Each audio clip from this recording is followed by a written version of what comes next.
अच्छा यहां पर कार्यक्रम प्रस्तुत किया है। और मैं आप सभी से अनुरोध करूंगा, एक बार सारे लोग तालियां बजाकर मथुआ कमेटी का जो परफॉर्मेंस रहा है उसका स्वागत किया जाना चाहिए, तालियां बजाकर।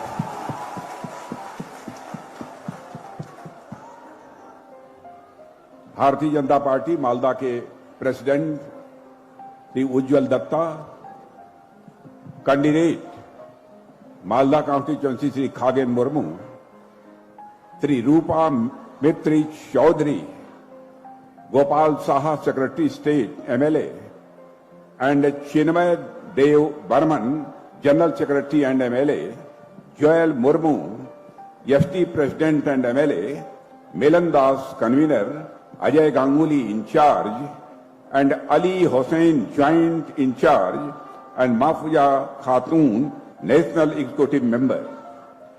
और यहां मौजूद मेरे सभी सम्मानित बहनों एवं भाइयों, शायद पहली बार इस स्थान पर किसी पब्लिक मीटिंग को एड्रेस करने के लिए आप सबके सामने खड़ा हुआ हूं। आज जो अपनी आंखों के सामने यह दृश्य देख रहा हूं, मुझे लगता है कि यह जनसभा नहीं है बल्कि जनसमुद्र है।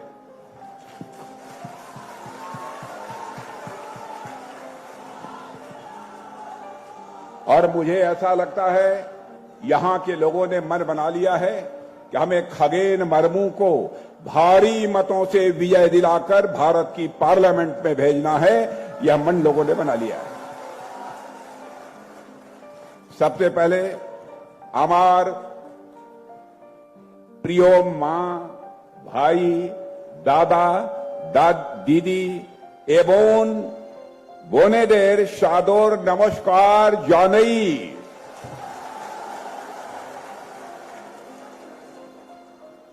बहनों भाइयों, जब भी मैं बंगाल में आता हूं तो मैंने देखा है कि जो बंगाल की जनता का मुझे बेहद प्यार मिलता है, और विशेष रूप से माताओं, बहनें और बेटियों की तरफ से जो अद्भुत स्नेह मिला है, उसकी जितनी भी सराहना की जाए वह कम है।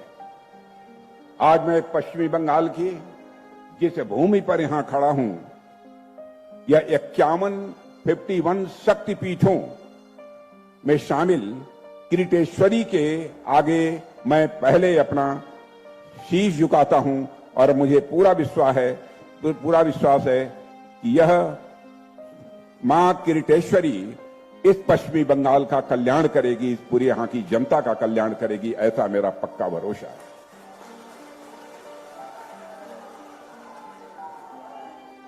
बहनों भाइयों, आप लोगों ने हम लोगों का बहुत ही गर्मजोशी के साथ स्वागत किया है।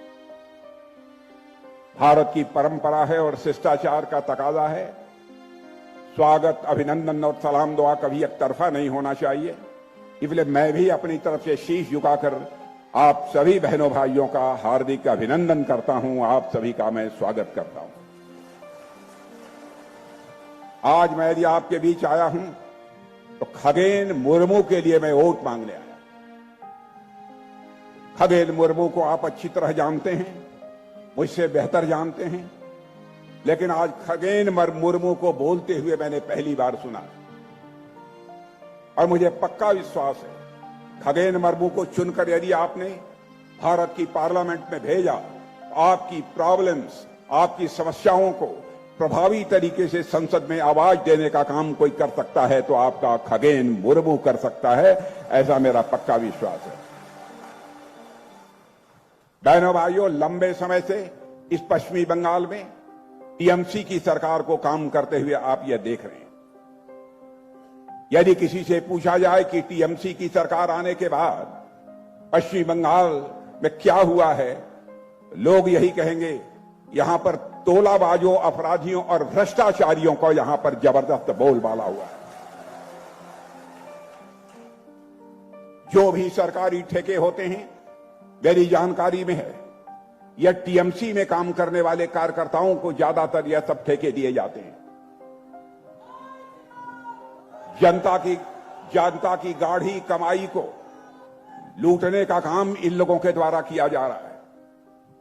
कानून और व्यवस्था नाम की कोई चीज पश्चिमी बंगाल में नहीं है। कैसे विकास होगा इस पश्चिमी बंगाल का?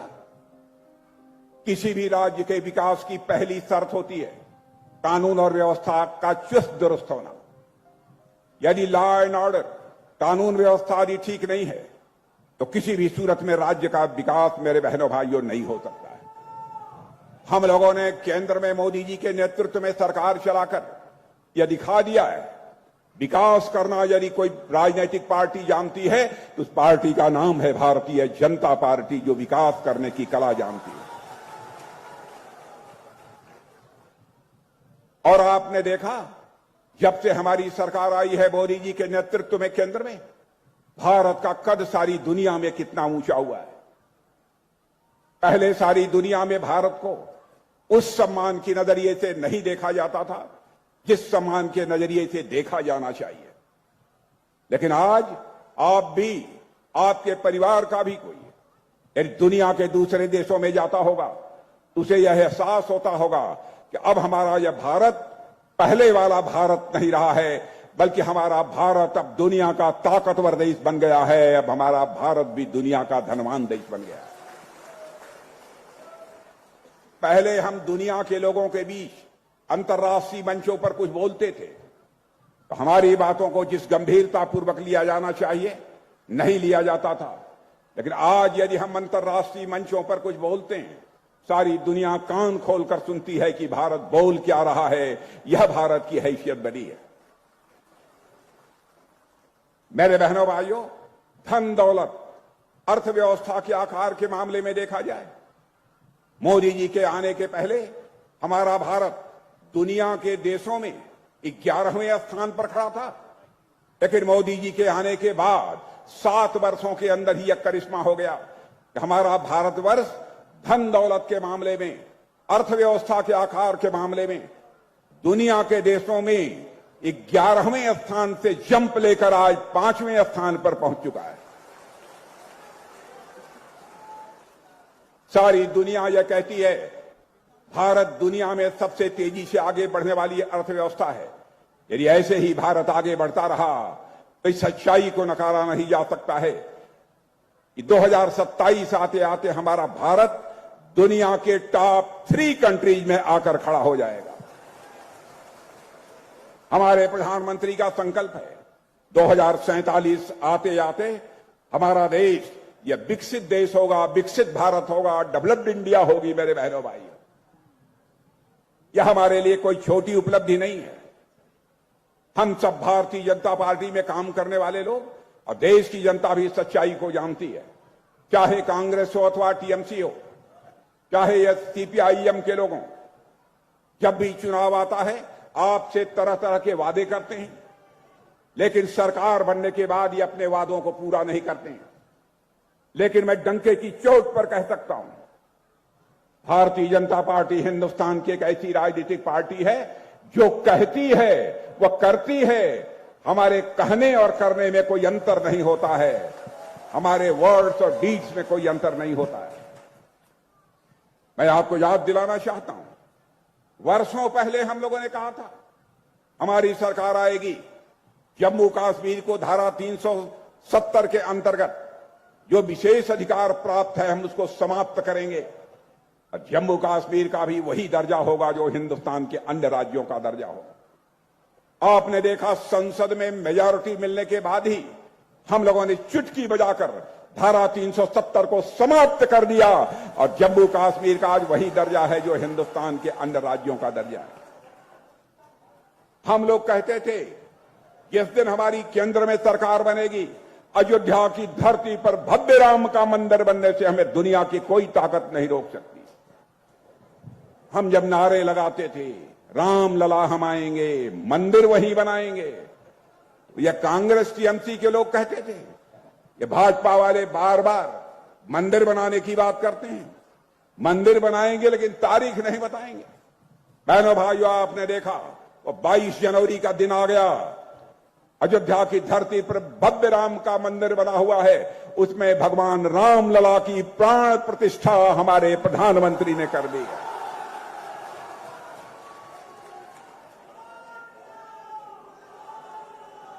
और मैं कहना चाहता हूं मेरे बहनों भाइयों, राम लला अपनी झोपड़ी से निकलकर अपने महल में पहुंच चुके हैं। मुझे ऐसा लगता है कि भारत में राम राज्य आने के संकेत पूरी तरह से हो चुके हैं। हम लोगों ने कहा था हमारी सरकार आएगी तो 3 तलाक, ट्रिपल तलाक, हम इसे समाप्त करेंगे। हमारे विरोधी दल के लोग कहते थे दूसरे धर्म के मामले में आप हस्तक्षेप क्यों करते हैं। हम लोगों ने कहा चाहे हिंदू हो, मुसलमान हो, ईसाई हो, यहूदी हो, कोई हो, किसी धर्म की मानने वाली मां, बहन और बेटी, हमारी भी मां, बहन और बेटी है, उसके साथ कोई जुल्म होगा, अत्याचार होगा, सरकार बने या न बने, उस मां, बहन और बेटी के साथ भारतीय जनता पार्टी पूरी मजबूती के साथ खड़ी रहेगी। हम कैसे इसे बर्दाश्त कर सकते थे। आप किसी बहन बेटी के साथ शादी करिए और 10 दिन के बाद तलाक तलाक तलाक 3 बार बोलकर से छुट्टी कर दी है। दूसरी राजनीतिक इसे इसे बर्दाश्त कर ले, लेकिन भारतीय जनता पार्टी मेरे बहनों भाइयों इसे बर्दाश्त नहीं करती। झोपड़ी से निकलकर अपने महल में पहुंच चुके हैं। मुझे ऐसा लगता है कि भारत में राम राज्य आने के संकेत पूरी तरह से हो चुके हैं। हम लोगों ने कहा था हमारी सरकार आएगी तो 3 तलाक, ट्रिपल तलाक, हम इसे समाप्त करेंगे। हमारे विरोधी दल के लोग कहते थे दूसरे धर्म के मामले में आप हस्तक्षेप क्यों करते हैं। हम लोगों ने कहा चाहे हिंदू हो, मुसलमान हो, ईसाई हो, यहूदी हो, कोई हो, किसी धर्म की मानने वाली मां, बहन और बेटी, हमारी भी मां, बहन और बेटी है, उसके साथ कोई जुल्म होगा, अत्याचार होगा, सरकार बने या न बने, उस मां, बहन और बेटी के साथ भारतीय जनता पार्टी पूरी मजबूती के साथ खड़ी रहेगी। हम कैसे इसे बर्दाश्त कर सकते थे। आप किसी बहन बेटी के साथ शादी करिए और 10 दिन के बाद तलाक तलाक तलाक 3 बार बोलकर से छुट्टी कर दी है। दूसरी राजनीतिक पार्टी इसे बर्दाश्त कर ले, लेकिन भारतीय जनता पार्टी मेरे बहनों भाइयों इसे बर्दाश्त नहीं कर सकती है। इसे भी करके हम लोगों ने दिखाया। हम लोगों ने कहा था हम आएंगे, नागरिकता का कानून पास करेंगे। आप देख रहे हैं चाहे पाकिस्तान हो, बांग्लादेश हो, चाहे अफगानिस्तान हो, हमारे बहुत सारे लोगों का धार्मिक आधार पर उत्पीड़न हुआ है और वहां से भागकर लोग भारत में शरण लेते हैं, लेकिन उनको भारत की नागरिकता नहीं मिलती थी। मैं आपसे पूछना चाहता हूं, धार्मिक उत्पीड़न के कारण जो लोग बांग्लादेश, अफगानिस्तान, पाकिस्तान से भारत आते थे, भगकर आते थे, हमारे लोग हैं, भारत हमारा है, हम वहां चलेंगे, हमें राहत मिलेगी, हमें सम्मान मिलेगा। क्या ऐसे लोगों को नागरिकता दी जानी चाहिए कि नहीं दी जानी चाहिए? मैं आपसे पूछता हूं, आप बताइए, दी जानी चाहिए कि नहीं दी जानी चाहिए? और तेज आवाज में बतलाइए, दी जानी चाहिए कि नहीं दी जानी चाहिए? बहनों भाइयों, हम लोगों ने इस नागरिकता का कानून पास कर दिया। जो भी धार्मिक उत्पीड़न के कारण अफगानिस्तान, पाकिस्तान और बांग्लादेश से भारत आएंगे, हम उनको नागरिकता का कानून देंगे, उनको नागरिकता देंगे। ममता दीदी कहती हैं हम नागरिकता के कानून को समाप्त कर देंगे। ममता दी, पश्चिम बंगाल की जनता की आंखों में आप धूल क्यों झोंक रही? क्या सच बोलकर राजनीति नहीं की जा सकती है? बराबर जनता की आंखों में धूल झोंककर राजनीति करने की आप लोग कोशिश करती हैं। बहनों भाइयों, किसी राज्य का यह अधिकार नहीं है कि नागरिकता के कानून को समाप्त कर दे, और कोई मां का लाल अब नागरिकता के कानून को समाप्त नहीं कर सकता है। मैं डंके की चोट पर कहना चाहता हूं।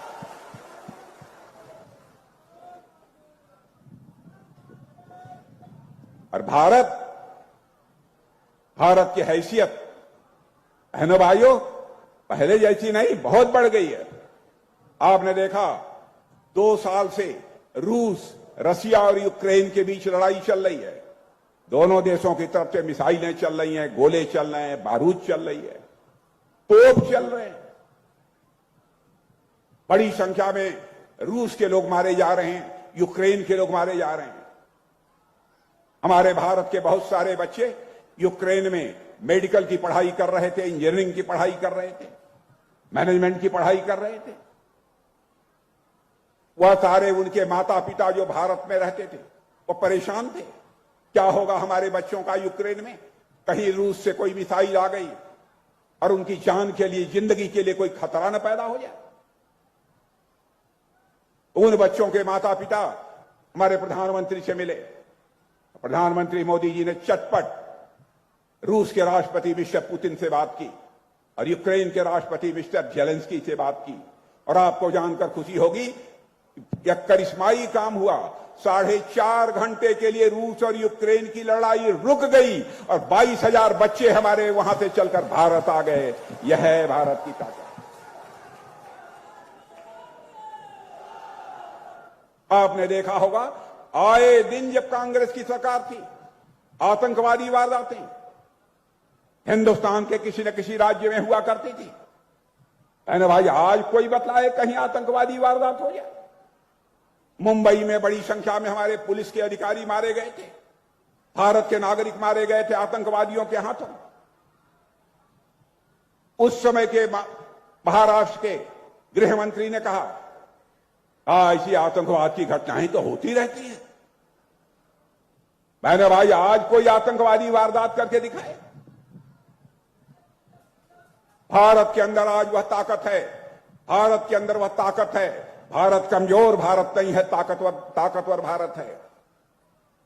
और बहनों भाइयों, हमारी ताकत यह है कि हम सीमा के इस पार भी मार सकते हैं, लेकिन हमारी अस्मिता, हमारी एकता, अखंडता को खंडित करने की कोई भी मां की लाल कोशिश करेगा तो हम सीमा के उस पार भी जाकर मार सकते हैं। यह भारत की ताकत है।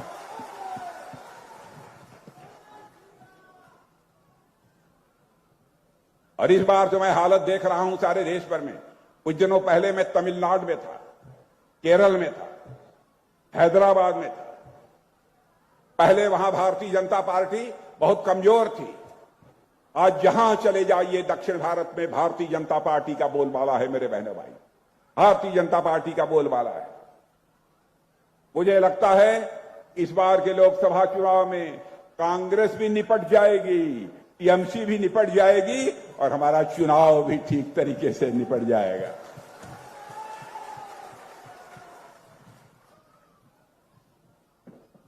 भ्रष्टाचार, मैं ममता दी पूछना चाहता हूं, क्यों आपकी सरकार पर भ्रष्टाचार के आरोप लगते हैं? मैं कांग्रेस के लोगों से पूछना चाहता हूं, क्यों आप पर भ्रष्टाचार के आरोप लगते हैं? जब जब इस देश में कांग्रेस की सरकार रही है अथवा पश्चिम बंगाल में टीएमसी की सरकार रही है, इन लोगों के ऊपर भ्रष्टाचार के आरोप लगे। इनके नेताओं को भ्रष्टाचार के आरोपों के कारण जेल की हवा भी खानी पड़ी। लेकिन बहनों भाइयों, 10 साल हो गए हम लोगों के सरकार चलाते हुए। आदरणीय अटल बिहारी वाजपेयी को भी सरकार चलाते हुए आपने इस देश में देखा है। भारत ही नहीं, दुनिया का कोई व्यक्ति, कोई भी राजनीतिक पार्टी उंगली उठाकर नहीं कह सकती भारतीय जनता पार्टी की सरकार के ऊपर भ्रष्टाचार का एक भी आरोप कभी लगा हो। बहनों भाइयों, एक भी आरोप लगा हो। इन लोगों के यहां बराबर भ्रष्टाचार के आरोप इन लोगों पर लगते रहते हैं। इनके कई मंत्री जेल की हवा खा रहे हैं। ममता जी, क्या हो गया है आपकी सरकार को? जिस पश्चिमी बंगाल की धरती पर ऐसे महापुरुष पैदा हुए हैं, उन्होंने राष्ट्रगान और राष्ट्रगीत के साथ एक राष्ट्रवाद की भावना केवल पश्चिमी बंगाल की जनता में नहीं बल्कि समस्त देशवासियों में पैदा करने की कोशिश की है। जिस बंगाल की धरती पर चैतन्य महाप्रभु जैसे संत पैदा हुए, राजा राम मोहन राय और ईश्वर चंद्र विद्यासागर जैसे समाज सुधारक पैदा हुए, बंकिम चंद्र चट्टोपाध्याय, रविंद्रनाथ टैगोर जैसी हस्तियां पैदा हुई, सुभाष चंद्र बोस और श्यामा प्रसाद मुखर्जी जैसे राष्ट्रवादी नेता पैदा हुए, जिन्होंने पूरे भारत को एक दिशा देने का काम किया हो। उस धरती पर ममता दी आपकी सरकार के रहते हुए जुल्म हो रहा है लोगों के ऊपर, लोग अपने को सुरक्षित नहीं महसूस कर रहे हैं। बहनों भाइयों, मैं जानता हूं आज पश्चिमी बंगाल के लोग डर की छाया में रहने को मजबूर हो गए। पश्चिमी बंगाल महान संस्कृति वाली धरती है, विद्वानों की धरती रही है, और आजकल लगातार यहां पर अपराधियों के हौसले बुलंद हैं। आज पश्चिमी बंगाल सारे देश भर में सांप्रदायिकता के लिए जानी जाती है। जो प्रवासी मजदूर यहां पर आए हैं ईद मनाने के लिए, उनसे यहां की मुख्यमंत्री अपील कर रही हैं कि आप लोग यहां पर वोट देकर तब काम करने के लिए दूसरे प्रदेशों में, राज्यों में जाइएगा, नहीं तो फिर आपकी नागरिकता समाप्त कर दी जाएगी। मैं ममता जी से पूछना चाहता हूं, क्या सच बोलकर राजनीति नहीं की जा सकती? क्या जनता की आंखों में धूल झोंक कर ही राजनीति की जानी चाहिए? बहनों भाइयों, यह नागरिकता का कानून किसी की नागरिकता लेने के लिए नहीं है, यह नागरिकता देने का कानून है।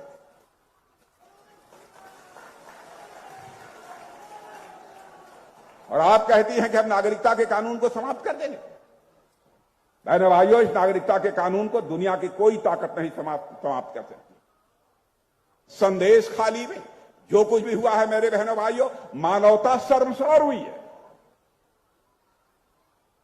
भारत की प्रतिष्ठा पर पश्चिमी बंगाल की सरकार ने, टीएमसी की सरकार ने चोट पहुंचाई है।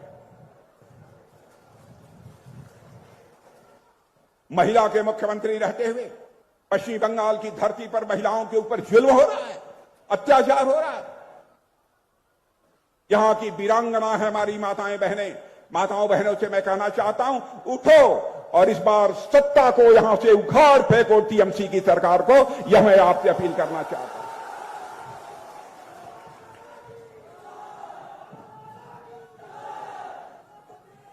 हमारे प्रधानमंत्री ने नारी के प्रति, महिला के प्रति क्या सम्मान व्यक्त किया है। 30-35 वर्षों से लगातार, और राष्ट्रगीत के साथ एक राष्ट्रवाद की भावना केवल पश्चिमी बंगाल की जनता में नहीं बल्कि समस्त देशवासियों में पैदा करने की कोशिश की है। जिस बंगाल की धरती पर चैतन्य महाप्रभु जैसे संत पैदा हुए, राजा राम मोहन राय और ईश्वर चंद्र विद्यासागर जैसे समाज सुधारक पैदा हुए, बंकिम चंद्र चट्टोपाध्याय, रविंद्रनाथ टैगोर जैसी हस्तियां पैदा हुई, सुभाष चंद्र बोस और श्यामा प्रसाद मुखर्जी जैसे राष्ट्रवादी नेता पैदा हुए, जिन्होंने पूरे भारत को एक दिशा देने का काम किया। उस धरती पर ममता दी आपकी सरकार के रहते हुए जुल्म हो रहा है लोगों के ऊपर, लोग अपने को सुरक्षित नहीं महसूस कर रहे हैं। बहनों भाइयों, मैं जानता हूं आज पश्चिमी बंगाल के लोग डर की छाया में रहने को मजबूर हो गए। पश्चिमी बंगाल महान संस्कृति वाली धरती है, विद्वानों की धरती रही है, और आजकल लगातार यहां पर अपराधियों के हौसले बुलंद हैं। आज पश्चिमी बंगाल सारे देश भर में सांप्रदायिकता के लिए जानी जाती है। जो प्रवासी मजदूर यहां पर आए हैं ईद मनाने के लिए, उनसे यहां की मुख्यमंत्री अपील कर रही हैं कि आप लोग यहां पर वोट देकर तब काम करने के लिए दूसरे प्रदेशों में, राज्यों में जाइएगा, नहीं तो फिर आपकी नागरिकता समाप्त कर दी जाएगी। मैं ममता जी से पूछना चाहता हूं, क्या सच बोलकर राजनीति नहीं की जा सकती? क्या जनता की आंखों में धूल झोंक कर ही राजनीति की जानी चाहिए? बहनों भाइयों, यह नागरिकता का कानून किसी की नागरिकता लेने के लिए नहीं है, यह नागरिकता देने का कानून है।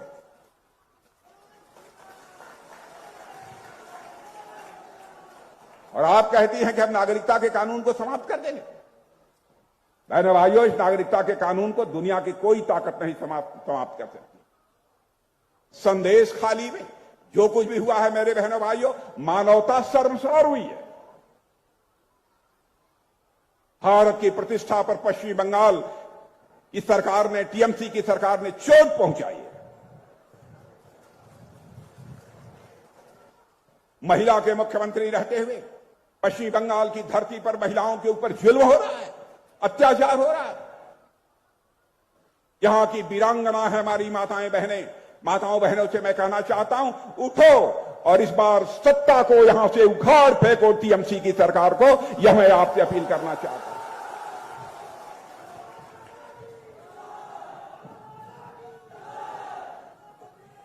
हमारे प्रधानमंत्री ने नारी के प्रति, महिला के प्रति क्या सम्मान व्यक्त किया है। 30-35 वर्षों से लगातार कांग्रेस और दूसरी राजनीतिक पार्टियां यह कहती चली आ रही थी, भारत की संसद में और असेंबलीज में, विधानसभाओं में महिलाओं को 33% का रिजर्वेशन दिया जाना चाहिए। कोई इस काम को नहीं कर पाया। लेकिन आज माताओं बहनों बेटियों, आपसे मैं कहना चाहता हूं, यह हम लोगों की सरकार है, मोदी जी के नेतृत्व की सरकार है, जिन्होंने फैसला लिया। और केवल फैसला ही नहीं किया, बल्कि भारत की संसद में नारी शक्ति बंधन अधिनियम को पास कर दिया। अब जो अगला चुनाव होगा 33% उसमें आरक्षण हमारी माताओं बहनों और बेटियों को प्राप्त होगा। मेरे बहनों, यह काम और कोई नहीं कर सकता है। क्या हालत है यहां की। ईडी, सीबीआई अपराधियों को गिरफ्तार करने जाती है तो उनके ऊपर भी हमले होते हैं। कानून और व्यवस्था नाम की कोई चीज नहीं बची है। बहनों भाइयों, किसी राज्य के विकास की पहली शर्त होती है कानून और व्यवस्था चुस्त दुरुस्त होना चाहिए। ममता जी, आपकी सरकार ने पूरी मानवता को शर्मसार किया है। और ममता जी, मैं कहना चाहता हूं, आप खादी पहनती हैं। खादी और गांधी दोनों का बहुत गहरा नाता है। और खादी की आड़ में यह बंगाल लूट रहा है। यहां पर चाहे कोई परीक्षा हो, एसएससी की, टीईटी की, रिक्रूटमेंट हो, हर में घोटाला, लॉटरी घोटाला। कभी कभी लगता है ये तृणमूल कांग्रेस है कि सचमुच कांग्रेस है। ममता दीदी, आपके नाम में ही ममता है। और आप जानती है, ममता तो यह मां का स्वभाव होता है। फिर आपको जनता का दुख दर्द क्यों नहीं दिखाई देता है, जनता का दुख दर्द क्यों नहीं महसूस होता है। मैं आपसे यह पूछना चाहता हूं, ममता जी, आपकी ममता कहां चली गई। पश्चिमी बंगाल की जनता इस सवाल का जवाब चाहती है। मुझे तो यह लगता है अब केवल आपका नाम ही ममता रह गया है। स्वभाव में और व्यवहार में आपकी ममता अब नष्ट हो चुकी है। ममता दीदी,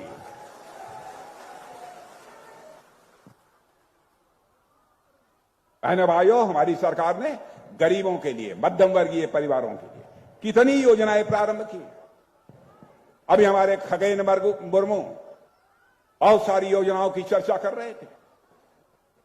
ऐसी योजनाएं हम लोगों ने चलाई हैं। प्रधानमंत्री गरीब कल्याण योजना, मैं दावे के साथ कहता हूं, पता नहीं यहां क्या टीएमसी की सरकार आप तक पहुंचने दे रही है कि नहीं दे रही है।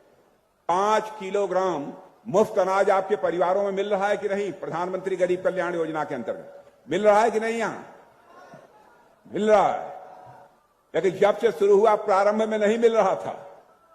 बाद में जब दबाव बनाया गया तब जाकर मिला है। यह मोदी जी देने का काम करना है और कोई दूसरा नहीं दे रहा है। पक्का आवास, पक्का घर सबको देने का काम हमारी सरकार कर रही है। यहां गरीबों को मिल गया है पक्का घर, पक्का आवास की नहीं मिला है। बताइए, क्या इंसाफ है ममता जी। क्यों नहीं हमारी केंद्र की योजनाओं को आप लागू करती हैं। क्या हो गया है। सारी केंद्र की योजनाओं को अपने नाम से चलाने की कोशिश करती हैं। और मुझे तो यह भी खबर मिली कि पहले जो कुछ भी वहां से आता था वह टीएमसी के लोगों के द्वारा वह हेरा फेरी कर दी जाती थी, चोर बाजारी हो जाती थी उसमें। और उन्होंने प्रधानमंत्री आवास योजना का नाम बदलकर बंगला आवास योजना कर दिया। आप तो स्वयं कुछ कर नहीं पाती, लेकिन मोदी जी कर रहे हैं, तो उसमें भी आप तकलीफ पैदा करने की, बाधा पैदा करने की कोशिश करती हैं। प्रधानमंत्री मोदी जी ने आज 6, 7, 8 साल से आयुष्मान भारत योजना प्रारंभ की है कि गरीबों का 5 लाख रुपए तक का मुफ्त इलाज होगा। यह योजना यहां लागू हो गई है कि नहीं लागू हुई? यहां नहीं लागू हुई। ममता दी क्यों नहीं लागू हुई? यहां के गरीबों के साथ आपकी क्या दुश्मनी है? और बहनों भाइयों, किसानों को जो 6,000 रुपया प्रधानमंत्री किसान सम्मान निधि में हम लोग देते थे, 3 साल तक यहां की टीएमसी सरकार ने उसे लागू नहीं होने दिया। इससे किसका नुकसान हुआ है? इससे यहां के किसानों का नुकसान हुआ है। हमारे प्रधानमंत्री ने बहनों भाइयों किसी के साथ कोई भेदभाव नहीं किया।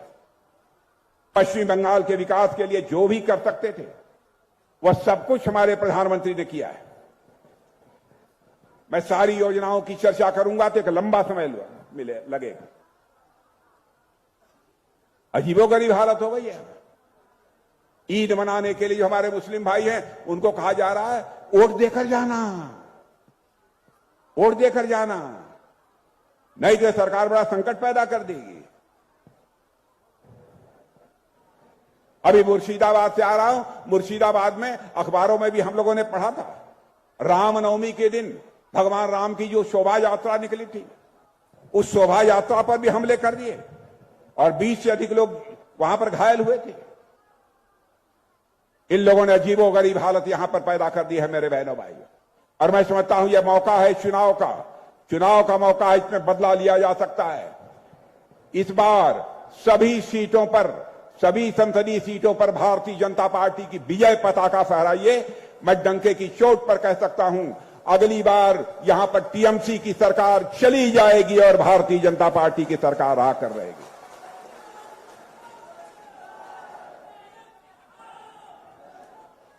मैं देख रहा था बहुत सारे काम जो यहां पर मालदा में हमारी सरकार ने किए।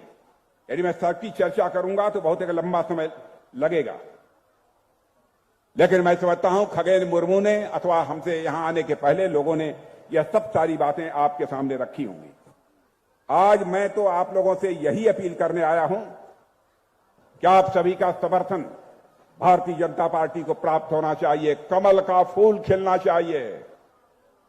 बहनों भाइयों, लक्ष्मी जी जब घर में आती हैं, तृणमूल लेकर नहीं आती हैं, हाथ हिलाते हुए नहीं आती हैं।